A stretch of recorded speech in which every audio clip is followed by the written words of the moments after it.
Hello दोस्तों, स्वागत है आप सभी का आपके अपने परिवार मैथ मस्ती में। मैं हूं आलोक सिंह आतिश और आज के इस वीडियो सेशन में हम लोग बात करने वाले हैं रासायनिक संयोग के नियम। जी हाँ दोस्तों, इसको हम लोग लॉ ऑफ केमिकल कॉम्बिनेशन भी कहते हैं और आप सब ने देखा होगा कि आपके अलग अलग एग्जाम में इससे संबंधित क्वेश्चन पूछे जाते हैं। और ऐसे भी आप कहिए कि केमिस्ट्री में रासायनिक संयोग के नियम केमिस्ट्री का रीढ़ माना जाता है, क्योंकि ये एक बेसिक चीज़ होती है। यहीं से आपकी केमिस्ट्री सारे चीज़ों की शुरुआत हो जाती है। तो आइए इसकी आज के इस वीडियो सेशन में हम लोग इसके पूरे कंसेप्ट को देखें। और हाँ, भागिएगा मत, क्योंकि लास्ट में आपको इससे संबंधित मैं क्वेश्चन भी करवाने वाला हूँ। दोस्तों, जब टॉपिक पढ़ के आप उसका क्वेश्चन कर लेंगे तो मेरे ख्याल से आज के बाद से आपको इससे संबंधित जो भी क्वेश्चन आएंगे उसको आप आसानी से बना पाएंगे। आइए दोस्तों, अब हम लोग बात करते हैं अपने इस सेशन की। आपका है रासायनिक संयोग के नियम। इसको हम लोग केमिकल कॉम्बिनेशन भी कहते हैं। और दोस्तों, संयोग का मतलब क्या होता है? जुड़ना। तो अब रसायन में क्या चीज़ जुड़ेगा? तो रसायन में जब दो या दो से अधिक पदार्थ एक दूसरे के साथ जुड़ते हैं तो एक नए पदार्थ का निर्माण करते हैं।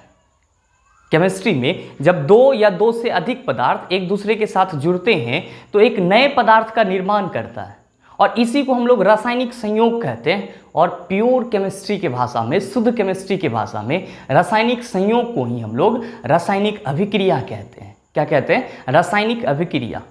अभी तक आप लोगों के दिमाग में नहीं आया? एक बार इसका आप एक रिएक्शन देख लें, फिर समझ जाएंगे। एक बहुत ही पॉपुलर सा रिएक्शन है, बहुत बार आप लोगों ने इसको देखा होगा कि सर जब NaOH सोडियम हाइड्रोक्साइड और HCl, सोडियम हाइड्रोक्साइड और HCl एक दूसरे के साथ अभिक्रिया करता है तो क्या बनाता है? NaCl बनाता है और H2O रिलीज करता है। आप कहते हैं सर ये जो है ये बेस है जिसको हम लोग भस्म कहते हैं, और ये क्या है सर?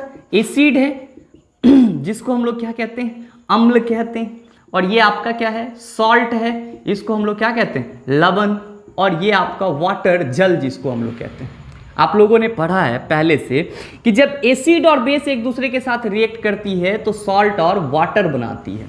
सॉल्ट और क्या करती है? वाटर बनाती है। आप यहाँ पे क्या देख रहे हैं दोस्तों कि सोडियम क्लोरीन के साथ जुड़ रहा है और हाइड्रोजन किसके साथ? हाइड्रोक्साइड के साथ जुड़ रहा है। और जब दोनों जुड़ रहा है तो अलग अलग यौगिक का निर्माण कर रहा है। दोस्तों, इसी जुटना को हम लोग क्या कहते हैं? रासायनिक संयोग कहते हैं। क्या कहते हैं? रासायनिक संयोग। अब आप देख रहे हैं कि एक्चुअली रासायनिक संयोग है क्या? तो आप कहेंगे सर एक्चुअली रासायनिक संयोग कहीं भी अगर हमको लिखा हुआ मिलेगा तो हम समझ जाएंगे कि वो एक रासायनिक अभिक्रिया को बता रहा है। मतलब सिंपल वे में कहेंगे कि दो या दो से अधिक पदार्थों का एक साथ जुड़ करके, दो या दो से अधिक पदार्थों का एक साथ जुड़ करके नए पदार्थ का निर्माण करना क्या कहलाता है? रासायनिक संयोग या रासायनिक अभिक्रिया कहलाता है। तो आप अगर संयोग को अभिक्रिया भी बोलेंगे तो कोई दिक्कत नहीं होगा। अब बात आती है कि ये जो अभिक्रिया हो रही है दोस्तों, जो रासायनिक अभिक्रिया हो रही है, केमिकल रिएक्शन हो रही है, ये किसी न किसी नियम पे आधारित होते हैं। और केमिस्ट्री में जितने भी रासायनिक अभिक्रिया होती है सारे एक नियम के अंतर्गत होते हैं, और उसी नियम को हम लोग क्या कहते हैं? रासायनिक संयोग का नियम कहते हैं। क्या कहते हैं? रासायनिक संयोग का नियम कहते हैं। लॉ ऑफ केमिकल कॉम्बिनेशन कहते हैं। लॉ ऑफ केमिकल कॉम्बिनेशन कहते हैं। अब आपसे अगर कभी कोई पूछे कि लॉ ऑफ केमिकल कॉम्बिनेशन या रासायनिक संयोग के नियम क्या हैं, तो आप क्या कहेंगे कि केमिस्ट्री में जितने भी केमिकल रिएक्शन होते हैं वो सारे किसी न किसी नियम के अंतर्गत होते हैं, और उसी नियम को हम लोग रासायनिक संयोग के नियम कहते हैं। जनरली दोस्तों, जब हम लोग केमिस्ट्री में केमिकल रिएक्शन के लॉ की बात करते हैं, रासायनिक संयोग के नियम की बात करते हैं, तो 3 बेसिक नियम पढ़ते हैं। कितने बेसिक नियम पढ़ते हैं? 3 बेसिक नियम पढ़ते हैं। अब आप कहेंगे सर कौन कौन सा बेसिक नियम पढ़ते हैं? तो पहला हम लोग पढ़ते हैं द्रव्यमान संरक्षण सिद्धांत। पहला हम लोग कौन सा पढ़ते हैं? द्रव्यमान संरक्षण सिद्धांत। इसको दोस्तों हम लोग मास कंजर्वेशन रूल भी कहते हैं। मास कंजर्वेशन रूल, इसको द्रव्यमान संरक्षण सिद्धांत। दूसरा हम लोग पढ़ते हैं दोस्तों निश्चित अनुपात का नियम।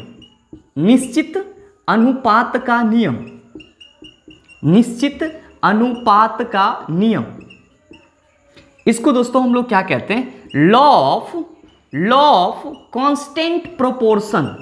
इंग्लिश में आपको इंग्लिश और हिंदी दोनों वर्ड में मिल सकता है, इसीलिए मैं दोनों लिख रहा हूं ताकि आपको कंफ्यूजन ना हो। इसको क्या कहते हैं, लॉ ऑफ कांस्टेंट प्रोपोर्शन। दोस्तों कांस्टेंट के जगह अगर डिफिनिट रहे तो दोनों का मतलब एक ही होता है, निश्चित ही होता है और नियत ही होता है। तो आपका कांस्टेंट और डिफिनिट, ये डिफिनिट वर्ड भी यहाँ पे आ सकता है, तो घबराना नहीं है कि डिफिनिट प्रोपोर्शन अलग चीज हो जाएगा, नहीं, वो आपका लॉ ऑफ कांस्टेंट प्रोपोर्शन ही है, जिसको हम लोग हिंदी में क्या कहते हैं, निश्चित अनुपात का नियम कहते हैं। और दोस्तों तीसरा आपका होता है गुणित अनुपात का नियम। तीसरा कौन सा होता है आपका, गुणित अनुपात का, इसको हम लोग क्या बोलते हैं, गुणित अनुपात के नियम को इंग्लिश में क्या बोलते हैं, इसको हम लोग बोलते हैं law of multiple proportion. Law of multiple proportion, गुणित अनुपात का नियम। दोस्तों केमिस्ट्री में जितने भी कॉम्बिनेशन होते हैं, जितने भी संयोग होते हैं, वो सारे केमिकल रिएक्शन या केमिकल संयोग, रासायनिक संयोग बस इसी 3 नियम पे आधारित होते हैं। कौन कौन सा, द्रव्यमान संरक्षण सिद्धांत, निश्चित अनुपात का नियम, गुणित अनुपात का नियम। दोस्तों इस चीज को तो आप बहुत पहले से जान रहे होंगे, कहीं ना कहीं से जरूर एक बार इस पे नजर आपको पड़ी होगी, लेकिन रियल में ये क्या है, इसका डेफिनेशन क्या होता है, इस पे क्वेश्चन किस टाइप से पूछे जाते हैं, आइए आज हम लोग इस चीज को देखते हैं। तो शुरुआत करते हैं हम लोग पहले किससे, द्रव्यमान संरक्षण सिद्धांत से। आइए दोस्तों हम लोग अपने पहले नियम की डिस्कशन करते हैं। पहले नियम को दोस्तों क्या कहते हैं, द्रव्यमान संरक्षण सिद्धांत। कौन सा सिद्धांत, द्रव्यमान संरक्षण सिद्धांत, लॉ ऑफ मास कंजर्वेशन या मास कंजर्वेशन रूल, इसी को कहते हैं। अब इसमें क्या कहता है, पहले आप इसका पॉज करके डेफिनेशन एक बार लिख लें, फिर हम लोग आगे की बात करते हैं। अब इसमें ये क्या कह रहा है कि किसी रासायनिक अभिक्रिया में द्रव्यमान का, इस द्रव का मतलब आप द्रव्यमान समझ जाएंगे कि द्रव्यमान का ना तो ह्रास होता है, ह्रास का मतलब क्या हुआ, समाप्त या खत्म हो जाना, ना तो द्रव्यमान आपका खत्म होता है और ना ही आपका नया द्रव्यमान की उत्पत्ति होती है। अर्थात कुल द्रव्यमान क्या होता है, संरक्षित रहता है। दोस्तों जिस तरह आपने ऊर्जा संरक्षण सिद्धांत को देखा था, उसमें क्या कहा था आपने कि एनर्जी, आपका ऊर्जा जो है, इसका ना तो उत्पत्ति हो सकता है और ना ही नाश हो सकता है, सिर्फ और सिर्फ क्या हो सकता है, सिर्फ रूपांतरण हो सकता है, ट्रांसफॉर्मेशन होता है। बस वही डेफिनेशन आप अपने अंदर ले लीजिए कि किसी भी रासायनिक अभिक्रिया में आपका जितना भी अभिकारक आप डालेंगे उतना ही आपका प्रतिफल बनेगा। मतलब द्रव्यमान का ना तो ह्रास होगा और ना ही उसका उत्पत्ति होगा। मतलब सिंपल सा हुआ कि मास can not be created nor be destroyed. मतलब द्रव्यमान ना तो उत्पन्न किया जा सकता है और ना ही नष्ट किया जा सकता है। दोस्तों आपको सिर्फ इतना ही याद रखना है कि द्रव्यमान संरक्षण का सिद्धांत क्या कहता है कि द्रव्यमान ना तो उत्पन्न किया जा सकता है, ना तो उत्पन्न किया जा सकता है, ना तो उत्पन्न किया जा सकता है और ना ही नष्ट किया जा सकता है, और ना ही क्या किया जा सकता है, नष्ट किया जा सकता है। तब कर क्या सकते हैं, हम लोग बस इसका रूपांतरण कर सकते हैं, ट्रांसफॉर्मेशन कर सकते हैं। इसी को हम लोग क्या कहते हैं, द्रव्यमान संरक्षण सिद्धांत कहते हैं। दोस्तों इस सिद्धांत को 1789 में 1789 में एनाटोनी लैवोजियर ने दिया था। किसने दिया था, एनाटोनी लैवोजियर ने इस सिद्धांत का प्रतिपादक किया था। तो आप ये चीज याद रखेंगे कि द्रव्यमान संरक्षण सिद्धांत को किसने खोजा, तो एनाटोनी लैवोजियर ने। कब खोजा, 1789 में खोजा। कब खोजा, 1789 में।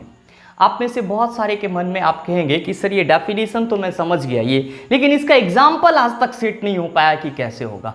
मैं आपको एक एग्जाम्पल देना चाहूँ यहाँ पे। दोस्तों जब आप हाइड्रोजन को क्लोरीन के साथ अभिक्रिया करवाते हैं, हाइड्रोजन को आप किसके साथ अभिक्रिया करवाते हैं, क्लोरीन के साथ, तो ये क्या बनता है आपका, HCl बनता है।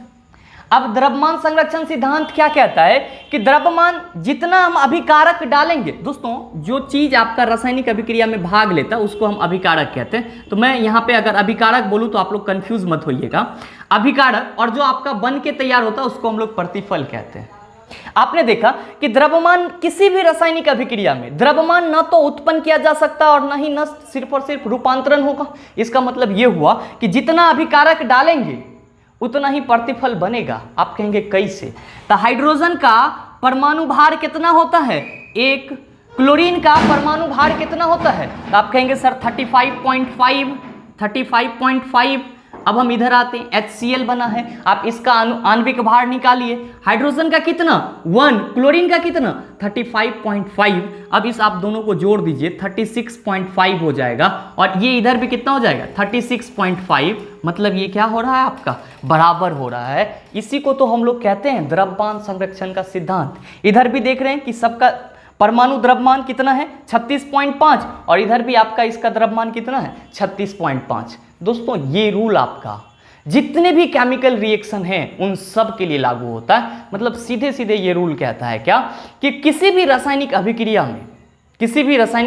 में जितना ग्राम हम अभिकारक डालेंगे, जितना ग्राम हम क्या करेंगे? अभिकारक डालेंगे, उतना ही ग्राम मेरा प्रतिफल बनेगा। जितना ग्राम अभिकारक डालेंगे उतना ही ग्राम मेरा प्रतिफल बनेगा, और इसी को हम लोग द्रव्यमान संरक्षण सिद्धांत कहते हैं। अब सवाल ये उठता है कि सर एनाटोनी लैवोजियर ने इस चीज को खोजा कैसे था? कभी कभी आपका इस पे क्वेश्चन पूछा जाता है कि एनाटोनी लैवोजियर ने द्रव्यमान संरक्षण सिद्धांत को किस तरह से दिया। इन्होंने दोस्तों बहुत सारे कंबसन रिएक्शन का अध्ययन किया, तब जाकर के उन्होंने बताया कि किसी भी रासायनिक अभिक्रिया में अभिकारक के द्रव्यमान और प्रतिफल के द्रव्यमान दोनों हमेशा क्या होते हैं? संरक्षित रहते हैं, वो नष्ट नहीं होते, और न ही कोई नया द्रव्यमान बनता है, सिर्फ द्रव्यमान रूपांतरित होते हैं। मतलब क्या कि एनाटोनी लैवोजियर ने दहन अभिक्रिया पर अध्ययन करने के उपरांत इस चीज के बारे में बताया। दहन अभिक्रिया के अध्ययन के बाद उन्होंने कौन सा लॉ दिया? अध्ययन के बाद उन्होंने कौन सा लॉ दिया? उन्होंने द्रव्यमान संरक्षण सिद्धांत का लॉ दिया। मतलब आपका अगर क्वेश्चन पूछे कि निम्नलिखित में से किस अभिक्रिया के अध्ययन के उपरांत एनाटोनी लैवोजियर ने द्रव्यमान संरक्षण सिद्धांत का नियम दिया, तो आप कह सकते हैं दहन अभिक्रिया के अध्ययन के बाद उन्होंने क्या किया? द्रव्यमान संरक्षण सिद्धांत नियम का प्रतिपादन किया। दोस्तों दहन की अभिक्रिया क्या होती है? जब कोई भी पदार्थ ऑक्सीजन की उपस्थिति में जलता है और उष्मा और प्रकाश उत्पन्न करता है, तो उसी अभिक्रिया को हम लोग क्या कहते हैं? दहन की अभिक्रिया करते हैं। दोस्तों अगर आपसे इस पे क्वेश्चन पूछा जाएगा तो या तो ये पूछ लिया जाएगा कि द्रव्यमान ना तो उत्पन्न किया जा सकता और ना ही नष्ट किया जा सकता है। बताइए किसका कथन है? तो एनाटोनी लैवोजियर का। या सीधे सीधे द्रव्यमान संरक्षण सिद्धांत का खोज कब हुआ था? तो 1789 में। खोज करने वाले कौन थे? तो एनाटोनी लैवोजियर थे। क्या होता है? तो ये तो आपने अभी जस्ट देखा ही। अब हम लोग अगला बात कर लेते हैं अपने निश्चित अनुपात के नियम की। आप चाहें तो इसका स्क्रीनशॉट ले सकते हैं।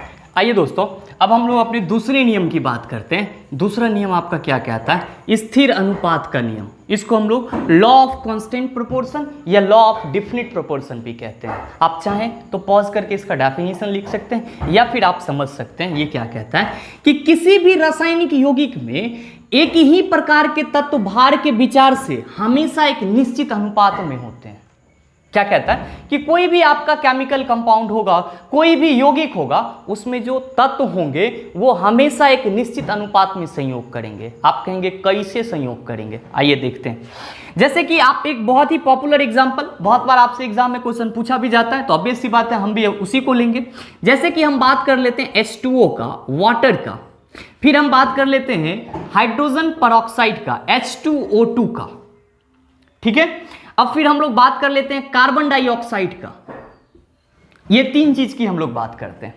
दोस्तों इसमें क्या लिखा गया है कि किसी रासायनिक यौगिक में एक ही प्रकार के तत्व भार के विचार से हमेशा एक निश्चित अनुपात में होगा। भार के विचार से एक निश्चित अनुपात में होगा। मतलब ये हुआ कि अगर हम इस दोनों में हाइड्रोजन ऑक्साइड में हाइड्रोजन और ऑक्सीजन के भार को देखें तो आप कहेंगे सर हाइड्रोजन का परमाणु द्रव्यमान होता है 1, इसमें 2 परमाणु हैं तो 1/2 हो जाएगा।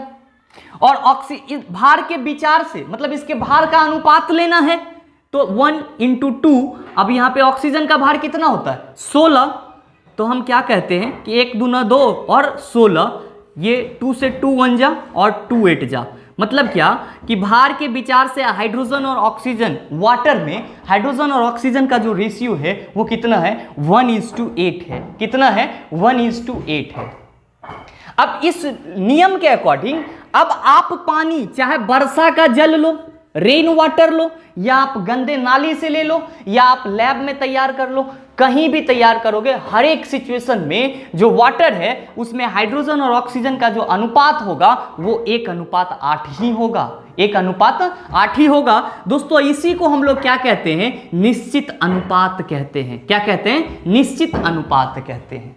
अब आप कहेंगे हाइड्रोजन परऑक्साइड में कैसे होगा, तो 1:2, क्यों, तो हाइड्रोजन का परमाणु द्रव्यमान कितना, 1, इसमें कितने परमाणु हैं, 2, तो 1:2 हम लिख दिए इसका। ऑक्सीजन अभी जस्ट आपने देखा कि ऑक्सीजन का परमाणु भार कितना होता है, 16, लेकिन यहाँ पे ऑक्सीजन के 2 परमाणु हैं, तो 16 दूना 32, तो आप इसको ऐसे लिख लीजिए 16:2। आइए 1 2 जा 2 कर देते हैं और 16 2 जा 32 कर देते हैं। अब इसको हम लोग काटने का कोशिश करें तो 2 1 जा 2 और 16 2 जा 32, 2 एकम 2 और 16 दूना 32, तो 1:16।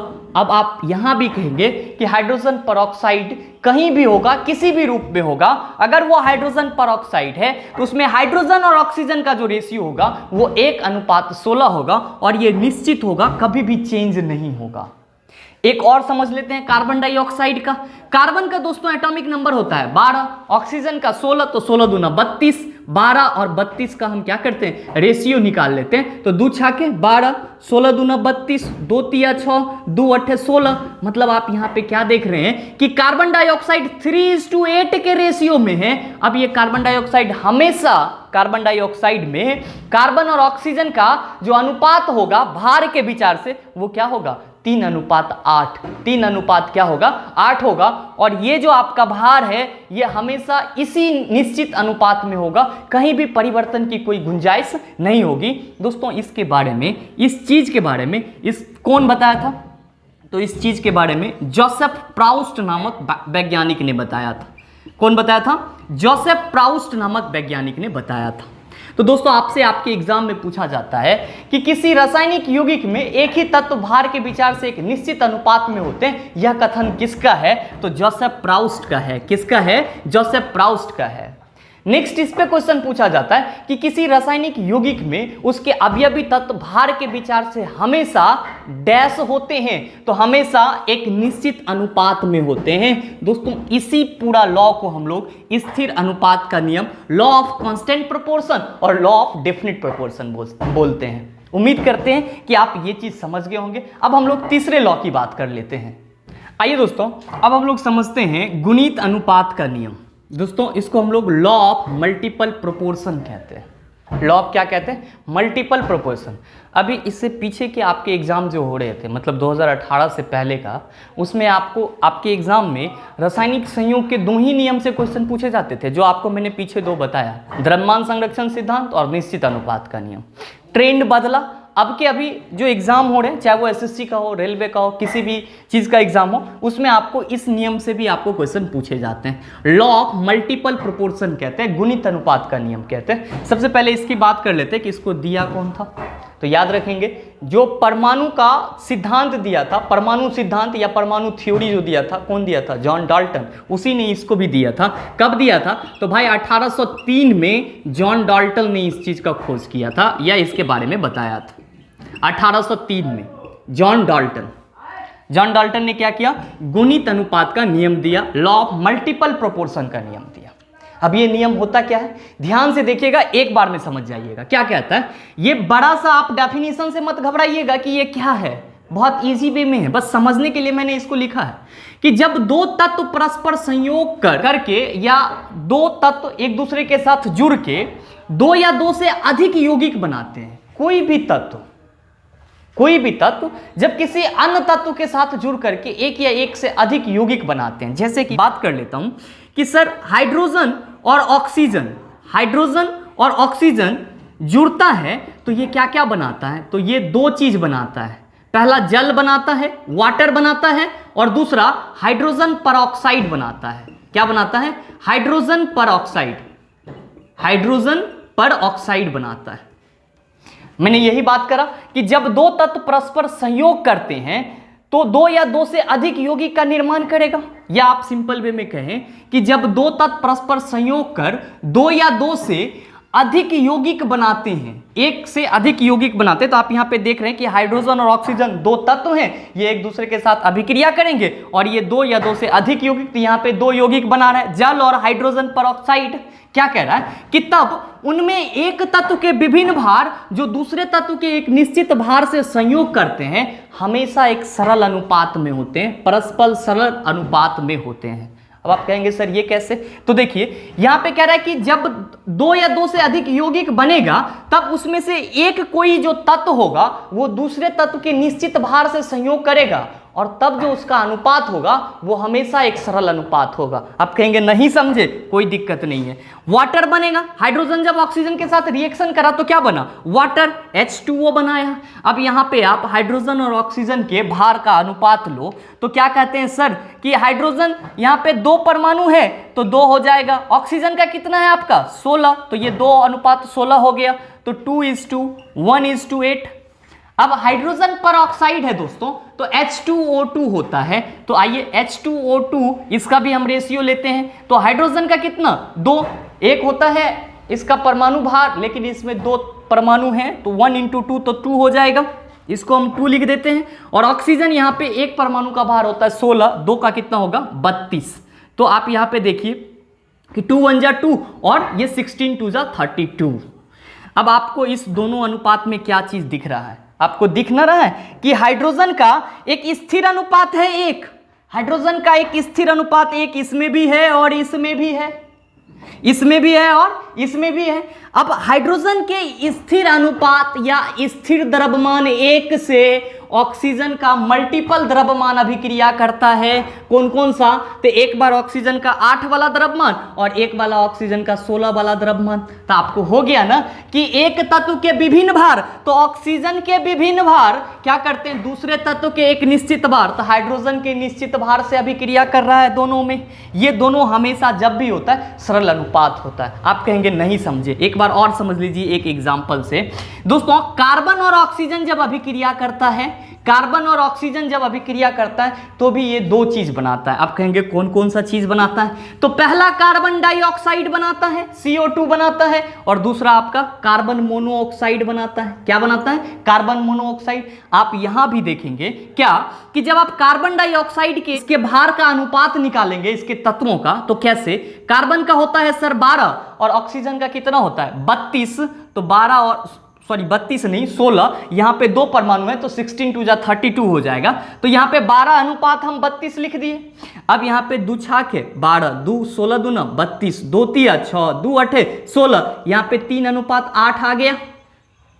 अब हमको कार्बन मोनोऑक्साइड का निकालना है, तो भैया कार्बन का परमाणु भार कितना 12, ऑक्सीजन का कितना होता है 16, ऑक्सीजन का कितना होता है 16, काट देते हैं 2 छाके 12, 2 8 16, 2 3 6, 2 4 8, ये कितना 3:4। अब आप यहाँ पे क्या देख रहे हैं कि जब 2 तत्व परस्पर संयोग कर 2 या 2 से अधिक यौगिक बनाते हैं, कार्बन और ऑक्सीजन 2 तत्व हैं, एक दूसरे के साथ संयोग किया और 2 यौगिक बना रहा है, कार्बन डाइऑक्साइड और कार्बन मोनोऑक्साइड। ऊपर वाला लाइन क्लियर? अब कह रहा है कि तब उनमें से एक तत्व के विभिन्न भार, यहां पे देखिए ऑक्सीजन के विभिन्न भार यहां पे 8 है और यहां पे ऑक्सीजन का एक अलग भार 4 है। जब हम लोग उसके अनुपात को निकाले हैं तो एक तत्व के विभिन्न भार, ऑक्सीजन का भार अलग अलग हो रहा है, दूसरे तत्व के एक निश्चित भार से संयोग करता है। तो कार्बन के 3 ही द्रव्यमान से ना, मतलब इसका मतलब ये हुआ कि कार्बन के स्थिर द्रव्यमान 3 से ऑक्सीजन के 2 द्रव्यमान 8 और 4 अभिक्रिया करते हैं और ये अनुपात क्या होता है आपका एक निश्चित अनुपात में होता है और हमेशा एक सिंपल रेशियो में होता है। उसी चीज को दोस्तों यहां पे भी लिखा गया है। हाइड्रोजन और ऑक्सीजन जब जुड़ रहा है तो जल और हाइड्रोजन परऑक्साइड बना रहा है। इसमें क्या हो रहा है कि ऑक्सीजन का अलग अलग द्रव्यमान 8 और 16 हाइड्रोजन के एक निश्चित द्रव्यमान 1 से अभिक्रिया कर रहा है और ये आपका क्या है एक सरल अनुपात में है। दोस्तों उम्मीद करते हैं कि ये चीज आप समझ गए होंगे। इसका सिंपल सा मतलब होता है गुणित अनुपात नियम को अगर हम सिंपल वे में डिफाइन करें तो क्या कह सकते हैं? सिंपल वे में कह सकते हैं कि गुणित अनुपात का नियम ये बताता है कि किसी भी रासायनिक अभिक्रिया में एक तत्व का द्रव्यमान फिक्स होता है जबकि एक तत्व का फिक्स द्रव्यमान दूसरे तत्व के बदलते हुए द्रव्यमान के साथ अभिक्रिया करता है और इसी को हम लोग क्या कहते हैं, गुणित अनुपात का नियम कहते हैं। और इसको खोजा कौन था, तो जॉन डाल्टन ने 1803 ईस्वी में। आप चाहे तो पोज करके आप इसका नोट्स भी बना सकते हैं, आपके एक आगे के एग्जाम के लिए बहुत ही उपयोगी साबित होगा। अब जब दोस्तों आप इस तीनों नियम को अच्छे से समझ लेते हैं तो आपके मन में सवाल उठता है कि इस पे क्वेश्चन कैसे पूछे जाते हैं। तो आइए इस पे क्वेश्चन कैसे पूछे जाते हैं उसको भी हम लोग देख लेते हैं। आइए दोस्तों अब हम लोग इसके क्वेश्चन को देखते हैं। आप चाहें तो एक बार क्वेश्चन का स्क्रीनशॉट ले सकते हैं, फिर इसके आंसर के साथ स्क्रीनशॉट ले लेंगे। पहला क्वेश्चन आपसे दोस्तों पूछा है कि जल में हाइड्रोजन तथा ऑक्सीजन का अनुपात भार के अनुसार है। अभी जस्ट मैंने आपको बताया जल ही का सिर्फ नहीं, आपको किसी भी यौगिक का पूछे तो उसमें जो भी अवयवी तत्व हैं उसके भार का आप अनुपात निकाल लेंगे। अभी जस्ट मैंने आपको वहां भी बताया था हाइड्रोजन तो 1:2 और ऑक्सीजन का 16 होता है परमाणु भार, तो 2:16। या आपको ये तो याद भी होगा 1:8। अगर ना याद होगा तो इस तरह से कर लेंगे, और अगर याद है तो कोई बात ही नहीं, मतलब इस क्वेश्चन का आंसर ऑप्शन नंबर सी हो जाएगा। नेक्स्ट है कि दोस्तों इस तरह से आप किसी भी रासायनिक यौगिक का उसके अवयवी तत्वों का भार के विचार से अनुपात निकाल सकते हैं। आइए दोस्तों नेक्स्ट क्वेश्चन है कि रासायनिक अभिक्रिया के लिए निश्चित अनुपात नियम के प्रतिपादक कौन थे भैया? निश्चित अनुपात का नियम जोसेफ प्राउस्ट, आपका ऑप्शन नंबर डी इस क्वेश्चन का सही आंसर होगा। लावोजियर द्रव्यमान संरक्षण सिद्धांत दिया था और डाल्टन गुणित अनुपात का नियम दिया था। आप कहेंगे हेनरिक हर्ज कौन थे? तो आवृत्ति को आप किस में मापते हैं? हर्ज में। तो आवृत्ति का खोजकर्ता कौन थे? हर्ज थे। कहते हैं निम्नलिखित में से रासायनिक संयोग का नियम है गुणित अनुपात का नियम, द्रव्यमान संरक्षण नियम, निश्चित अनुपात का नियम, इनमें से सभी। अभी तो आपको हम तीनों के बारे में बताएं, मतलब इस क्वेश्चन का आंसर क्या हो जाएगा? Option number D. CO2 में भार के विचार से कार्बन एवं ऑक्सीजन का अनुपात, ग्रुप डी में क्वेश्चन पूछा हुआ है। तो कार्बन का एटॉमिक मास कितना? 12, ऑक्सीजन का 32, तो 2 × 12, 16 दूना 32, 2 × 6 और 2 × 8 कितना? 16। मतलब इसका जो अनुपात हो जाएगा वो हो जाएगा 3:8। ऑप्शन नंबर ए इस क्वेश्चन का सही आंसर है। नेक्स्ट है कि किसी रासायनिक अभिक्रिया में अभिकारक एवं प्रतिफल का भार डैश नियम के कारण समान होता है। अरे भैया भार समान है मतलब द्रव्यमान संरक्षण नियम को फॉलो कर रहा है, मतलब इस क्वेश्चन का क्या होगा आंसर? Option number B. आइए 2 और क्वेश्चन देख लेते हैं हम लोग। आइए दोस्तों अब हम लोग का अगला क्वेश्चन है कि यौगिक के अवयवी तत्व, अवयवी कण, कोई भी यौगिक है उसके अवयवी कण भार के विचार से डैश होते हैं, एक निश्चित अनुपात में, एक निश्चित संख्या में, गुणित अनुपात में, इनमें से कोई नहीं। क्या होगा? अनुपात में होते हैं। और आपने निश्चित अनुपात नियम को देखा था किसी रासायनिक यौगिक में। अगला जो क्वेश्चन है हम लोग का कि किसी रासायनिक यौगिक में एक ही प्रकार के तत्व भार के विचार से हमेशा एक निश्चित अनुपात में होते हैं, यह कथन किसका है? ये भी आपका क्वेश्चन ग्रुप डी में आया हुआ था। तो यह कथन किसका है? जोसेफ प्राउस्ट का है। किसका है? जोसेफ प्राउस्ट का। प्राउस्ट ने निश्चित अनुपात का नियम दिया था, डाल्टन ने गुणित अनुपात का, और लावोजियर ने किसका दिया था? द्रव्यमान संरक्षण सिद्धांत का नियम दिया था। दोस्तों उम्मीद करते हैं यहाँ तक की सारी चीजें आप अच्छे से समझ गए होंगे। अब रासायनिक संयोग के नियम पे जो भी क्वेश्चन आएंगे आप उसको आसानी से बना लेंगे। अगर आपको वीडियो अच्छा लगा होगा तो वीडियो को लाइक कीजिएगा, शेयर कीजिएगा और चैनल को सब्सक्राइब करके बेल आइकन दबा लीजिएगा। बेल आइकन दबाने के बाद क्या होगा कि आपको इस तरह के एग्जाम रेलेवेंट वीडियो सबसे पहले आपके पास पहुंचेगा और आप उसका भरपूर फायदा उठा पाएंगे। और एक बात दोस्तों, अगर आपको साइंस का कंप्लीट कोर्स चाहिए, आपको लग रहा है कि मुझे साइंस पूरा बेसिक से हाई लेवल तक पढ़ना है, तो आप मैथ मस्ती की कंप्लीट साइंस कोर्स में इनरोल कर सकते हैं, जिसका फी आपको 399 रुपये, 400 रुपये, जिसमें आपको टोटल 5 महीने तक पढ़ाया जाएगा फिजिक्स, केमिस्ट्री और बायोलॉजी चैप्टर बाय चैप्टर आपका। ठीक है, तो आप चाहें, अगर आपको ज़रूरत हो तो आप साइंस कोर्स में इनरोल कर सकते हैं। मिलते हैं हम लोग फिर अगले वीडियो सेशन में, तब तक के लिए best of luck. Thank you.